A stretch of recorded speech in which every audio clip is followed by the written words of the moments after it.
भला हुआ मेरी माला टूट गई, मैं राम भजन से छूटी। भला हुआ मेरी माला टूट गई, मैं राम भजन से छूटी। मेरे सिर से टली बला, भला हुआ मेरी माला टूट गई, मैं राम भजन से छूटी। मैं राम भजन से छूटी। नमस्कार मेरे प्यारे भाइयों, मेरे परमात्मा के प्यारे जीव हंसों, मेरे मालिक के प्यारे बच्चों, आप सबको मेरा प्यार भरा प्रणाम, नमस्कार। आज दोस्तों जो वाणी में लेके आया हूं वो कबीर सागर से ली गई है और बहुत प्यारी वाणी है। और मुझे पूरी उम्मीद है कि इस वाणी को समझने के बाद आप लोग की विवेक शक्ति बहुत बहुत बहुत ज्यादा बढ़ जाएगी और आप सत्य के और ज्यादा निकट हो जाओगे। और जितना भी पाखंड आपके आसपास जो अधूरे गुरुओं ने फैला रखा है उसको दरकिनारा करके आप सत्य की तरफ निकल पड़ोगे।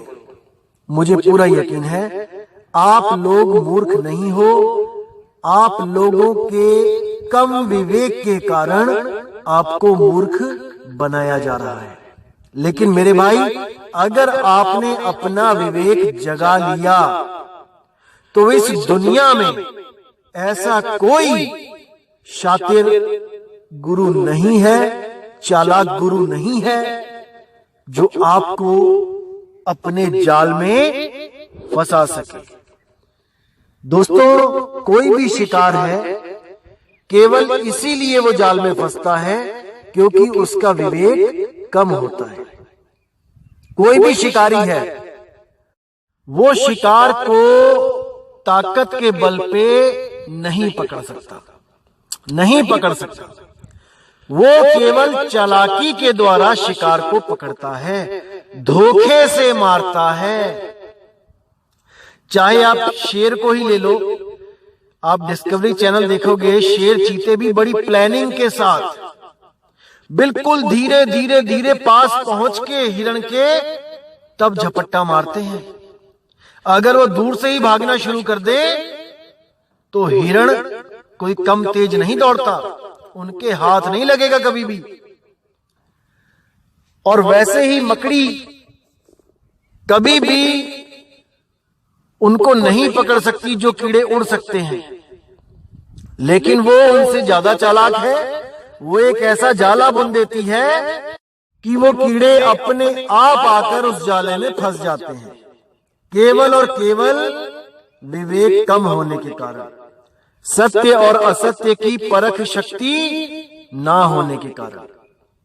ऐसे ही एक इंसान भी कभी किसी कबूतर तोते को नहीं पकड़ सकता, किसी उड़ती चिड़िया को नहीं पकड़ सकता, लेकिन उसको पता है कि इन लोगों में, इन जीवों में विवेक शक्ति कम होती है। वो दाना फेंकता है और जाल लगा लेता है। चिड़िया दाना तो देखती है लेकिन जाल को नहीं समझ पाती क्योंकि विवेक शक्ति कम है। और दाना चुगने के कारण, उस लालच के कारण वो आती है और शिकारी के जाल में फंस जाती है। और उस थोड़े से लालच के कारण सारी उम्र उस पिंजड़े में बिताती है और दोबारा कभी अपनी आजादी का मुंह नहीं देख पाती, उसी पिंजड़े में मर जाती है। इसी तरह दोस्तों, आप लोगों को भी कुछ लालच दिखाकर ये चालाक शातिर गुरु अपने झांसे में फंसा लेते हैं कुछ लालच दिखाकर। जैसे आपका शरीर बीमार है, आओ हमसे नाम लो, हम ठीक कर देंगे। आपकी दुकानें नहीं चल रही, आओ ये मंत्र जपो, ठीक हो जाएगा सब। आपके घर में कलेश है, भूत प्रेत आते हैं, आ जाओ इस मंत्र का जाप कर लो, भूत प्रेत चले जाएंगे। ऐसे ऐसे लालच दिए जाते हैं कि मरता क्या ना करता, जीव बेचारा वहां जाके उलझ जाता है और अंधी श्रद्धा में अपना जीवन बर्बाद कर देता है। दोस्तों, पहली बात तो ये समझ लो कि जो गुरु आपको ये कह दे कि आ जाओ मेरे पास, तुम्हारा शरीर ठीक कर दूंगा, तुम्हारी दुकानें चल पड़ेंगी, तुम्हारे घर में आटे का जो ड्रम होता है वो भर जाएगा, या तुम्हारे घर में सूटकेस में अपने आप 100-100 के नोट निकलने लग जाएंगे, कभी कहीं पड़े दिखेंगे, कभी कहीं पड़े दिखेंगे। ये सब मेरे भाई, ये सब उस काल, शातिर काल की चाल है।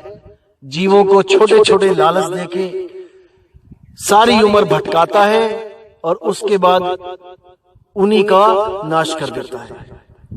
कबीर साहब ने बोला है कि रक्षक कला जो काल का सबसे बड़ा जाल है उसको समझ जाओ। रक्षक कला क्या होती है दोस्तों? उसमें आपको शारीरिक सुख दिया जाता है कि आओ मुझसे शारीरिक सुख लो और मेरा भजन करो, मेरी भक्ति करो। ये काल भगवान की सबसे शातिर चाल है, सबसे ज्यादा शातिर चाल है ये चमत्कारों की। उसने झड़ियां लगा रखी हैं चमत्कारों की, और इन्हीं चमत्कारों में उलझकर जीव उस सत्य नाम से दूर होके उसी के नाम जपता हुआ उसी के मुंह में चला जाता है। ये रक्षक कला के बारे में आप कबीर सागर में पढ़ सकते हैं। मैं इस पे भी सत्संग करूंगा बहुत जल्दी, और सारा कुछ खोल के समझाया जाएगा क्या होती है रक्षक कला, कैसे लोग ठीक होने लग जाते हैं, कैंसर दूर हो रहा है, कैसे किडनियां ठीक हो रही हैं, क्यों हो रही हैं, ये सारा बताया जाएगा आपको। लेकिन आज जो वाणी है वो कबीर साहब की जो अनुराग सागर कबीर सागर में है, आज उस पर विचार करेंगे। तो क्या कहती है वाणी? नगर नपैद पुरुष इक रहयू, ताकर भेद न काहू लहयू। यानी एक ऐसा पुरुष रहता है जो नपैद यानी जो पैदा नहीं होता, जो सदा से ही है, जिसका आदि और अंत नहीं होता। नपैद, नगर नपैद पुरुष एक रहयू, ताकर भेद न काहू लहयू। निर्गुण सरगुण सब ठहरावे, यानी कोई उसको निर्गुण कहता है, कोई उसको सरगुण कहता है। कोई कहता है परमात्मा निर्गुण निराकार है, और कोई कहता है नहीं, परमात्मा सरगुण साकार है।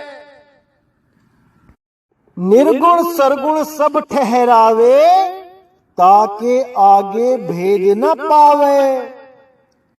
सब आपको इसी में उलझाएंगे कि वो निराकार है, वो कण कण में है, वो मिट्टी में भी है, पत्थर में भी है, पानी में भी है, हर जगह है। दोस्तों यही मूर्खता है। तो क्या कह रहे हैं? निर्गुण सरगुण सब ठहरावे। कोई निर्गुण में उलझा देंगे, और क्या कोई क्या कहेगा कि नहीं नहीं वो सरगुण साकार है, वो सतलोक में बैठा है सतपुरुष बनके, वो अकय लोक में बैठा है अकय पुरुष बनके, वो अनामी लोक में बैठा है अनामी पुरुष बनके। दोस्तों ये सब भरम जाल है, निकल आओ इसके चंगुल से बाहर, नहीं तो ऐसी दुर्गति होगी कि परमात्मा भी कोई मदद नहीं कर पाएगा।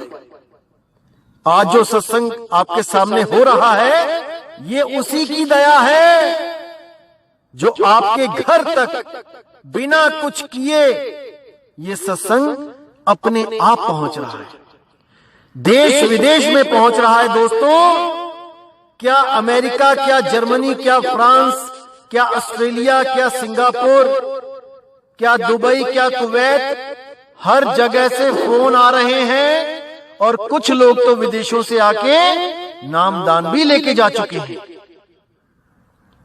तो ऐसी महिमा हो रही है घर बैठे परमात्मा की कि हमारा भी एक पैसा नहीं लग रहा है और आपको भी सत्य घर बैठे मिल रहा है। ऐसी मालिक की दया हुई है।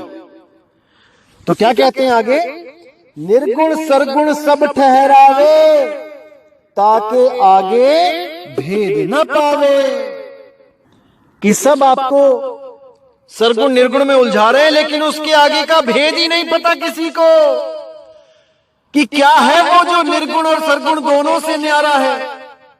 उसको कोई सोच भी नहीं सकता। सोचे सोच न हो वही, जो सोचे लख बार, नहीं समझ सकता कोई, जब तक उस परमात्मा की दया नहीं होगी आप पर। अब कहते हैं, धर्म दास तोहे कहो बुझाई, निर्गुण ररंकार है भाई। जो ररंकार की धुन जो 10वें द्वार पे हो रही है वो निर्गुण है, वो शब्द नहीं है। समझ जाओ इसको। निर्गुण नाम निरंजन होई, पुरुष भेद पावे नहीं कोई। यही वो अनहद नाद है, धुने हैं, जिसको निरंजन काल बोला गया है। इसी काल की धुने आपको उलझा उलझा के मारेंगे। उससे अच्छा है कि आप सत्य को पक्षपात किए बिना विवेक के द्वारा समझें। क्या कहती हैं ये वाणियां, निर्गुण नाम निरंजन होई, पुरुष भेद पावे नहीं कोई। उस पुरुष का, उस शब्द गुरु का भेद किसी को नहीं पता लग सकता, किसी को नहीं। निर्गुण कहिए सोहंकारा, पुरुष भेद ताहू से न्यारा। जो लोग सोहंग का जाप करते हैं, उसी को निज नाम समझ लेते हैं, उनके लिए बोला जा रहा है कि भैया पुरुष भेद ताहू से न्यारा। उस सोहंग को जप के भी आपको वो परमपिता परमात्मा शब्द गुरु नहीं मिल सकता, नहीं मिल सकता। और कुछ लोग बहुत शातिर कालदूत हैं जो वो कबीर साहब की वाणियों को तोड़ मरोड़ के आपको ये सिद्ध करने की कोशिश करेंगे कि सोहंग ही जपना है, वो अजपा जाप है। कैसे कहेंगे कि सोहम शब्द निरक्षर वासा, ताही भिन्न कर जपिए दासा। इस वाणी को बोल के क्या कहेंगे आपको कि कबीर साहब कह रहे हैं इसको भिन्न कर लो, अलग अलग कर लो। अरे मेरे भाई, भिन्न करने का मतलब तो समझ लो पहले। भिन्न का मतलब होता है एक से दूसरे का कोई संबंध ना रहना, उसको कहते हैं भिन्न। जैसे जल में रहने वाले 5 भिन्न भिन्न प्राणियों के नाम बताओ, तो मेंढक, मछली, मगरमच्छ, कछुआ और ऑक्टोपस, ये पांचों ही भिन्न भिन्न प्राणी हैं। इसमें आधा आधा नहीं करना उसको कि आधी मछली जल में रहती है और आधी जल के बाहर। मूर्ख बना दिया इन लोगों ने, मूर्ख। भिन्न का मतलब होता है नकली को छुड़ाए, असली को लखाए। जैसे आप चावल बीनते हो, कोई गेहूं बीनते हो, उसमें जो कंकड़ होता है उसको भिन्न कर देते हो, अलग कर देते हो। सतगुरु ऐसा चाहिए जैसा सूप सुहाए, सार सार तो गही रहे, थोथा दे उड़ाए। इसीलिए साहिब ने जौहरी का नाम लिया है। जो जन होंगे जौहरी, रतन लेंगे बिलगाए। बिलगाए मतलब भिन्न भिन्न कर लेंगे, नकली तो वापस कर देंगे, असली ग्रहण कर लेंगे। जो जन होंगे जौहरी, रतन लेंगे बिलगाए। सोहम सोहम जपी मुआ, मिथ्या जन्म गवाए। जो भी सोहम का जाप कर रहा है उसका जन्म मिथ्या जा रहा है मेरे भाई। उसको तो ये भी नहीं पता कि मेरा निज नाम क्या है, मेरा निज घर कहां है, मेरा निज ठिकाना कहां है। सुरती रमाली सोहंग में सोहम क्या है? पवन। पवन को ही सोहंग कहते हैं भाई। पवन ही सोहंग है, बिना पवन के सोहंग नहीं है। इसका खुलासा मैं पूरा करूंगा आपको कि कैसे ये सुरती सोहंग हो जाती है और सोहंग से पहले वो किस अवस्था में रहती है, ये सब बताया जाएगा। थोड़ा सा इंतजार करें आप। लेकिन इन चालाक कालदूतों से भी सावधान रहें, इन शातिर लोगों से सावधान रहें, जो घुमा फिरा के आपको फिर वहीं लेके आ जाएंगे कि तुम जीव हो, सोहम तुम्हारा निज नाम है और तुम इसी को जपो। दोस्तों बिल्कुल नहीं। जौहरी का काम कभी नहीं होता किसी चीज को तोड़ना। जौहरी का काम होता है असली को ग्रहण करके नकली को छोड़ देना, ना कि उसको तोड़ के आधा आधा रख लेना अपने पास। बिल्कुल गलत है। भ्रम में मत पड़ना। कबीर साहब की वाणियों में बहुत गुप्त रहस्य हैं जो सबके बस की बात नहीं है समझना। दिमाग में डाल लो ये बात।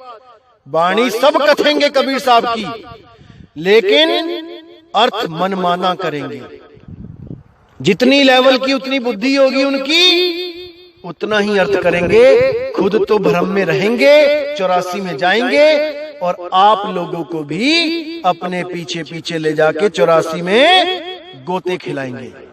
बिल्कुल भ्रमित मत होना मेरे भाई, एक एक चीज खोली जाएगी।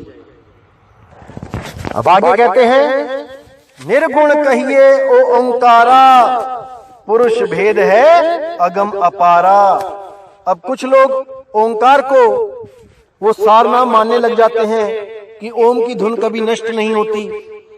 अरे मेरे भाई, जिस धुन में पहले से ही त्रिगुणी माया बैठी है, मतलब 3 अक्षर रमे हुए हैं, उसका अंत कैसे नहीं होगा? कौन कौन से अक्षर हैं ओम शब्द में? पहले तो शब्द और अक्षर में फर्क जान लो भाई। अक्षर कहते हैं अल्फाबेट को, इकाई को, जैसे आ आ ई उ ऊ ए ये होते हैं अक्षर। और शब्द होते हैं जब कुछ अक्षर मिलके एक शब्द का निर्माण करते हैं, जैसे कलम, कलम। तो कलम में 3 अक्षर हैं, क ल म, लेकिन ये तीनों मिलके क्या बन गए? शब्द बन गए। ऐसे ही ओम एक अक्षर नहीं है, ओम शब्द है। कबीर साहब ने 2 अक्षर बोला है, ना कि शब्द बोला है। 2 अक्षर। तो जो ओम शब्द है उसमें 3 अक्षर हैं। कौन से हैं? आ ओ म, यानी आ से अकार, ऊ से उकार, मां से मकार। इन लोगों को तो यह भी नहीं पता कि ओमकार शब्द है कि अक्षर है, और बातें करते हैं 2 अक्षर के भेद बताएगी। दोस्तों कुछ लोग ओम सोहम जपते हैं श्वासों में, कुछ लोग बिना श्वासों में जपे मुंह से जपते हैं मन में। वो कैसे जपते हैं? जैसे सीधे मन में ओम सोहम ओम सोहम ओम सोहम करने लग जाते हैं। या फिर कुछ गुरु ऐसे हैं जो इसको तोड़ के दे देते हैं, जैसे अकार उकार मकार सकार हकार। अकार उकार मकार यानी अ उ म ओम, उसके बाद सकार हकार यानी कि सो हंग सा और हा। अकार उकार मकार सकार हकार, ये नाम भी चलता है कबीर पंथियों में। मतलब कि ऐसा उलझा दिया इस जीव को कि ले रबदाना, लेके दिखा कैसे लेगा रबदाना। लेकिन जो विवेकी हंस हैं वो इस ज्ञान को समझ के एक पल भी उस अधूरे गुरु की शरण में नहीं रह सकते, नहीं रह सकते। और जो विवेकी नहीं है उनसे तो भाई हमें कोई उम्मीद भी नहीं है। वो तो वहां ऐसे चिपके रहेंगे जैसे कोई पेड़ गिर भी जाए लेकिन कुछ पत्ते उसके साथ हमेशा लगे रहते हैं और उसके साथ ही सूख के खत्म हो जाते हैं। ऐसे अविवेकी शिष्य जो ज्ञान को समझ के नहीं, अपने लाभ के लिए जुड़े होते हैं गुरुओं से। कि मेरी दुकान से ही चलने लग गई नामदान लेके, मैं छोड़ दूंगा गुरु को तो कहीं मुझे नुकसान ना होने लग जाए। कि मेरी किडनी ठीक हो गई, अगर मैं गुरु को छोड़ दूंगा मेरी किडनी ना खराब हो जाए। कि मेरा लीवर ठीक हो गया, अगर गुरु को मैंने कुछ ऐसा वैसा अगर सोच लिया गुरु के बारे में तो नामखंड हो जाएगा और मेरा दोबारा लीवर खराब हो जाएगा। ऐसे भ्रमित लोगों के लिए दोस्तों ये मदन साहिब का पंथ है भी नहीं, हमें ऐसे लोग चाहिए भी नहीं। जो झूठे सुख को सुख कहें और मान रहा मनमोद, ये जगत चबैना काल का, कुछ मुख में कुछ गोद। इन झूठे सुख के कारण जो नाम की परख करने से भी परहेज कर लेते हैं दोस्तों, उनके लिए काल का मुंह ही है सतलोक, वहीं जाके उनको आराम मिलेगा। जो अभी नहीं जानना चाहते कि उस काल को कैसे मारा जा सकता है। तो दोस्तों आपने विचार करना है कि क्या बताया जा रहा है आपको। तो आगे क्या कहते हैं, निर्गुण कहिए मन को रूपा और परम पुरुष है अगम अनूपा। जो निर्गुण है वो मन का ही रूप है, लेकिन ये जो अधूरे संत हैं ये उसकी चाल को समझ नहीं पाते। ये नहीं समझ पाते कि वो जिसका दर्शन कर रहे हैं उस ज्योत स्वरूपी का वो मन है। मन तू ज्योत स्वरूप है, लेकिन ये लोग नहीं समझ सकते और सारा दिन ये वाणियां भी गाते रहते हैं। तब भी उनकी विवेक शक्ति इतनी नहीं बढ़ती कि सत्य और असत्य का भेद पता कर सके, सत्य और असत्य को अलग अलग कर सके। क्योंकि सतगुरु की कमी है उनके जीवन में, कोई भेदी गुरु नहीं है उनके जीवन में। तो कहते हैं मन के बहुत से रंग हैं, छिन आवे छिन जाए, एक रंग में जो रंगे सो जन संत कहाए। ये मन के ही रंग हैं जो तुम्हें रूहानी मंडलों की सैर करवाता है। पिंडी मन, ब्रह्मंडी मन, ये दो तरह के मन हैं। पिंडी मन में साकार देवी देवताओं के दर्शन करवाता है और ब्रह्मंडी मन में तुम्हें निर्गुण निराकार माया के दर्शन करवाता है, उस ज्योत स्वरूपी अलख निरंजन के दर्शन करवाता है। इसी में उलझा उलझा के मारता है। कभी सतपुरुष बन के बैठ जाता है सिंहासन पे, कभी अलग पुरुष बन के बैठ जाता है, कभी अनामी पुरुष बन के बैठ जाता है, और आप लोगों को यही नहीं पता लगने देता कि सत्य है क्या। बस आप उस प्रकाश को देखते रहते हो, उस माया को देखते रहते हो और सोचते हो कि मेरी तो मुक्ति हो गई, मैं तो निकल गया उसके जाल से। जैसे कोलू का बैल, आंखों पे तो पट्टी बंधी होती है, पूरा दिन चक्कर काटता रहता है कुएं का और सोचता है मैं तो कितने ही किलोमीटर दूर निकल गया, अब मैं बंधन से दूर हो गया हूं। लेकिन जब उसकी पट्टी खोली जाती है शाम को तो देखता है कि वहीं कुएं के चक्कर लगा रहा है, क्योंकि वही चक्कर घूम घूम के उसके सामने आ रहा है। जहां से चलता है वही चीज घूम के पुनः पुनः उसके आगे आती रहती है और वो सोचता है कि मेरा सफर चलता ही जा रहा है, चलता ही जा रहा है, मैं चलता ही जा रहा हूं, सफर करता ही जा रहा हूं, कुआं तो बहुत पीछे छूट गया होगा। लेकिन ये नहीं पता भाई, घूम के तुझे फिर वही चीजें, वही रास्ता, वही जगह तुम्हें घूम के पकड़ा दी जाती है, तुम फिर से चल के फिर वहीं पहुंच जाते हो। इसका उदाहरण मैं आपको कर्णेनु दीदार में दिखाऊंगा, जहां पर आप देख के ही हैरान हो जाओगे कि इतनी गहरी वाणी लिखी है लेकिन किसी की नजर ही नहीं पड़ रही है वहां पे। जब मैं पार्ट 2 बनाऊंगा तब आपको एक एक चीज समझ में आएगी। तो क्या कहते, तो आगे कहते हैं निर्गुण कहिए मन को रूपा, परम पुरुष है अगम अनूपा। निर्गुण कहिए शक्ति अपारा, पुरुष भेदता होते न्यारा। आप दोस्तों थोड़ा विचार करो, इस शब्द में 5 नाम आए हैं, ज्योत निरंजन, ओंकार, रारंकार, सोहंग और यहाँ पे शक्ति। असल में ये नाम शुरू से ही युगों युगों से चलते आ रहे हैं। ज्योत निरंजन, ओंकार, रारंकार, सोहंग, शक्ति, ये नाम हमारे पूर्वज, जो हमारे ऋषि मुनि, पीर पैगंबर, ये सब यही नाम जपते आ रहे हैं और इन्हीं नामों को जप जप के अपना जन्म बर्बाद करते आ रहे हैं। इसलिए जब कबीर साहब ने आके यहाँ पुकारा कि 5 नाम और 5 मुद्रा सोई निश्चय जाना, तिसके आगे पुरुष पुरातन तिनकी खबर न जाना, परम पुरुष धर अधर तार है, अधर तार के आगे, अरे तिसके आगे कौन बतावे, सभी शब्द में पागे। सभी इन शब्दों में उलझ गए। उसके आगे अधर तार, जो अधर है, यानी अधर मतलब निराधार है, जो अधर में है। अधर द्वीप तहां गगन गुफा में है निज वस्तु सारा, ज्योत स्वरूपी अलख निरंजन धरता ध्यान हमारा।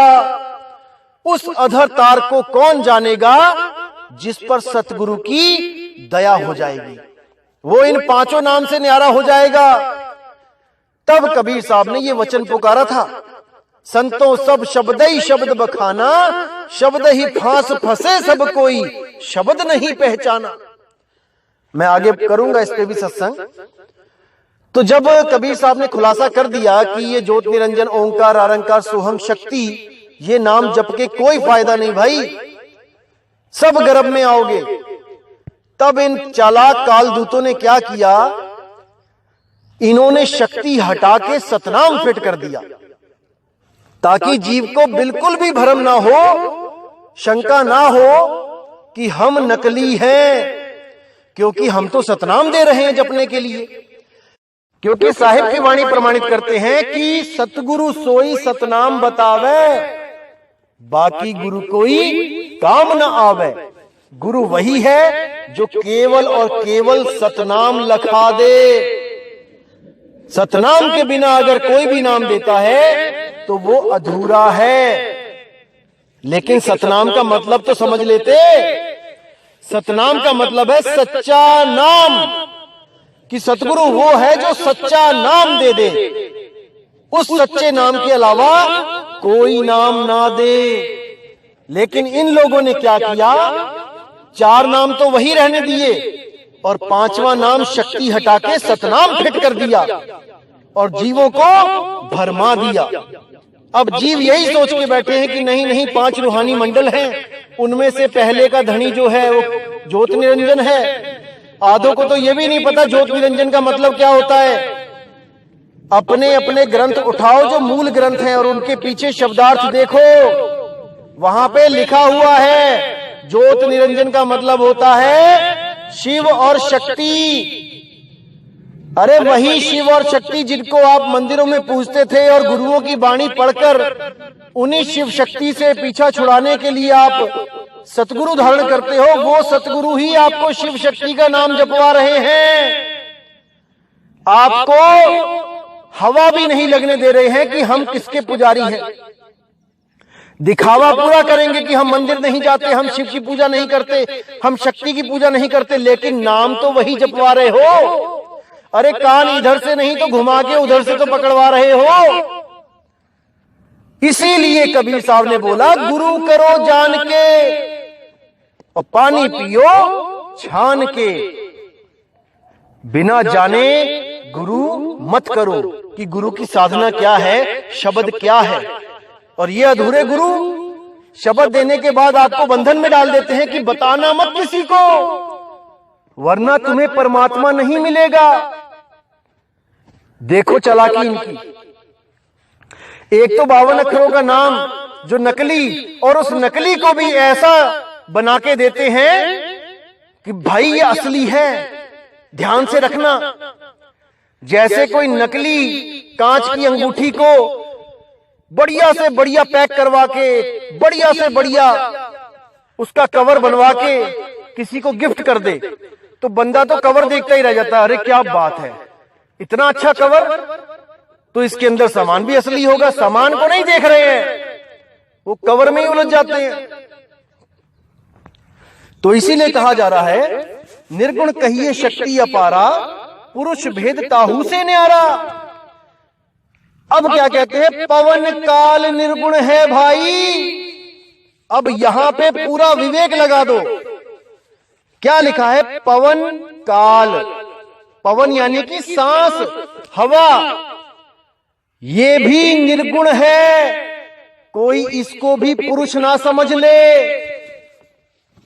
कि सोहंग सोहंग या श्वासों पे ध्यान लगा के उस हवा को ही परमात्मा मानने लग गए, उस पवन को परमात्मा मानने लग गए। बिल्कुल नहीं। पवन काल निर्गुण है भाई, पुरुष परम पद कहू ना जाई। वो परम पुरुष का जो पद है उसको मैं बयान नहीं कर सकता, वो इस पवन से भी न्यारा है। नजर न आवे निर्गुण सोई, दृष्टि पड़े सोई सरगुण होई। जब तक कोई चीज नजर नहीं आती वो निर्गुण है, और जैसे ही उस पर दृष्टि पड़ जाए वो सरगुण है। निर्गुण सरगुण दोनों से न्यारा, जानेगा कोई जाननहारा। कि निराकार और साकार इन दोनों से परे जो अवस्था है वही परम पुरुष की अवस्था है। आप जब तक अपनी सुरती को इन निर्गुण और सरगुण शब्दों से परे नहीं लगाओगे, जब तक आपको इस जीव अवस्था में ही रहना पड़ेगा। ज्यादा से ज्यादा आप हठ योग करके ब्रह्म अवस्था तक पहुंच सकते हो, इससे आगे आप नहीं जा सकते। कभी निर्गुण में जाओगे, फिर सरगुण में आ जाओगे, फिर सरगुण से निर्गुण में आ जाओगे। यही चलता रहेगा हमेशा हमेशा के लिए। अगर इससे बचना है तो मेरे भाई संतों शब्द साधना कीजिए, संतों शब्द साधना कीजिए। और ये कोई साधना नहीं है कि आपको बहुत बड़ी साधना करवाई जाएगी। इसका मतलब क्या होता है, सुरती समाये शब्द में वाको काल ना खाए। इसको क्या समझना है आपने, जैसे आपके सामने एक हॉरर मूवी चल रही है, भूत प्रेत आ रहे हैं, और आपकी सुरती इतनी रमी हुई है उसमें, टीवी में, उस थिएटर में, कि आपको लग रहा है कि ये तो सच में आ गया मुझे खाने। क्योंकि आप ये भूल जाते हो कि आप थिएटर के उस सीन से, उस टीवी की स्क्रीन से बाहर हो। वो भूत प्रेत चाह के भी आपको नहीं पकड़ सकता, लेकिन आपको डराता है, भरमाता है। इसीलिए बोला गया है सुरत समाये शब्द में। एक जो सतगुरु होता है वो आपकी सुरती को पर्दे से हटा के, टीवी से हटा के आपको चेता देता है कि तू टीवी से बाहर है, अब इसमें कहीं आना और जाना वाला नहीं है हिसाब। आप उस थिएटर के अज्ञान से बाहर आ गए हो, बाहर आ गए हो। अब आपको पता लग गया है कि चाहे कितना ही बड़े से बड़ा खतरनाक से खतरनाक भूत प्रेत क्यों ना आ जाए टीवी में, वो बाहर नहीं निकल सकता, मुझे नहीं पकड़ सकता, क्योंकि उसकी हद केवल टीवी के अंदर ही है। इसी तरह जब आपकी सुरती को 3 लोक से बाहर लगवाया जाता है, तब वो काल वहां नहीं पहुंच सकता। अरे हम जहां रहे काल तहां नहीं, और काल ही जीत हंस ले जाही। तो समझना है मेरे भाई इन बातों को विवेक के द्वारा, परख के द्वारा। तो उम्मीद करता हूं दोस्तों आज के सत्संग से आपको इतना समझ में आ गया होगा कि जो भी आपको कोई निर्गुण और सरगुण की बात करे कि परमात्मा निराकार है या परमात्मा साकार है, इन दोनों से न्यारे हो जाओ। अरे कोई सरगुण में उलझ रहा, कोई निर्गुण ठहराए, और दादू चाल कबीर की मुंह से कही ना जाए। निर्गुण सरगुण गंध पसारा, दोनों पड़ गए काल की धारा। तो समझना है मेरे भाई, इन बातों को बहुत ही गहनता से समझना है, पूरा विवेक लगाना है, और लोगों के जो अज्ञान है उनके पास, उसमें भ्रमित नहीं होना है। विवेक लगाना है। अरे बहुत लोग आएंगे हमारे खिलाफ बोलने, आप देखते जाओ, हजारों लोग आएंगे, हजारों। क्योंकि मुझे पता है भाई, जब अवैध दुकानें बना दी जाती हैं शहर में, सरकारी प्लॉट में, जब कोई घर बना लेता है और जब वहां पे बुलडोजर चलाया जाता है, तो वो लोग भी अपनी जान हथेली पे रख के बुलडोजर के आगे लेटने को तैयार हो जाते हैं। अरे भाई हमारी दुकानें मत तोड़ो, हमारे घर मत तोड़ो। अब देखो, ना तो वहां उनकी जमीन है और ना ही वहां उनका कोई रजिस्ट्री है, लेकिन फिर भी वो अपनी जान देने को तैयार है, क्योंकि मरता क्या ना करता। ऐसे ही इन लोगों के जो अज्ञान की दुकानें हैं, अब बुलडोजर चलने वाला है दोस्तों। दर्द तो होगा, ये तो मुझे पता है, लेकिन मैं फिर भी उन लोगों से कहूंगा कि मुझे अपना दुश्मन ना समझें। मैं यहां पर किसी का नुकसान करने नहीं आया हूं, मैं केवल आपको सत्य बताने आया हूं। आप लोग भी परमात्मा के ही जीव हो, बस आपको गुरु पूरा नहीं मिला है, यही आपका जो दुर्भाग्य है। लेकिन अब मालिक ने दया करके इस ज्ञान को जब सामने रख दिया है, तो आप लोग को चाहिए कि अपने आत्मा का कल्याण करो, इस ज्ञान को समझो। अगर इसमें कोई त्रुटि दिखती है तो आप मुझसे संपर्क करो, इसको समझने की कोशिश करो। हम यहाँ पे जीतने और हारने नहीं आए हैं कि कोई सोचे कि अगर मैं इसके पास चला गया, इन लोगों के पंथ में चला गया, तो मैं हार जाऊंगा। नहीं भाई, हराना तो हमने उस काल को है, उसी काल को हरा के हम हमेशा के लिए अपने निज स्वरूप में स्थित हो सकते हैं। सो हम सत्य कबीर हो सकते हैं, अन्यथा ये हमें जीव बना बना के ही इसी 84 में घुमाएगा। तो मेरे भाई, विचार करो, विवेक करो। और कोई मेरा यहां दुश्मन नहीं है, सब मेरे मालिक के बच्चे हैं। अपना झगड़ा केवल और केवल अज्ञान से है, अज्ञानी से कदापि नहीं। अगर किसी को लगता है कि हाँ ये ज्ञान सत्य है और मुझे आना चाहिए और वो स्वयं एक गुरु है, तो उसका भी हम आदर करते हैं, सम्मान करते हैं। अभी विदेशों से कुछ गुरु आए थे, नाम लेके गए हैं, बिना ये सोचे कि हमारी संगत हमें क्या कहेगी कि तुम खुद गुरु थे और तुम नाम लेके आ गए। दोस्तों, एक सच्चा हंस इन बातों को कभी नहीं विचार करता है, ऐसी बातों को।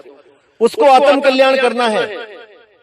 वो जो नाम लेने आए थे गुरुजी, इतनी अच्छी बात बोली उन्होंने कि देखो, अगर मुझे कोई शिष्य पूछेगा कि तुम ऐसे ऐसे नाम ले आए, तुमने ये पुराना वाला पंथ छोड़ दिया, तो मैं तो यही बोलूंगा कि देखो भाई, हमने जब ग्रेजुएशन करी तो हमारे टीचर कोई और थे, लेकिन हमने अगर आगे पीएचडी करनी है तो हमें वो यूनिवर्सिटी चेंज करके, हमें किसी बढ़िया यूनिवर्सिटी में अगर डिग्री मिलती है तो हमें वहां जाके पढ़ाई करना चाहिए। हम पीछे नहीं गए हैं, हम आगे बढ़े हैं, आगे बढ़े हैं। तो उनके इस जवाब से बहुत ही खुशी हुई मुझे, और वो विदेशों में हमारा इस पंथ का प्रचार कर रहे हैं। तहे दिल से उनका शुक्रिया करता हूं कि परमात्मा की इस वाणी को वो और आगे भेज रहे हैं। कई देशों में प्रचार शुरू हो चुका है, और दोस्तों वो समय दूर नहीं है जब परमात्मा की वाणी सत्य होगी कि 2020 में घर घर होगा बोध विचार। जितने भी विवेकी हंस हैं वो बोध विचार करके सत्य को ग्रहण करेंगे, बिल्कुल करेंगे। ये मालिक की वाणी है, खाली नहीं जा सकती। तो दोस्तों, अब आपसे मैं विदा लेता हूं और यही अरदास करूंगा मालिक से कि मेरे भाइयों का विवेक इतना बढ़े, इतना बढ़े, इतना बढ़े कि कोई भी मेरा भाई भ्रमित होके इस 3 लोक के चक्कर में फंसा ना रहे, निकल जाए बस यहां से। तो इसी के साथ दोस्तों मुझे विदा करें। जय गुरु बंदी छोड़ वैराग साहिब जी की, जय गुरु बंदी छोड़ साधु शरण साहिब जी की, जय गुरु बंदी छोड़ बाबा नानक जी, गुरु रविदास जी महाराज जी की, जय जय बंदी छोड़ सतगुरु सत्य कबीर साहिब जी की सदा ही जय हो, सदा ही जय हो मेरे मालिक की। साहिब बंदगी सतनाम। तो आगे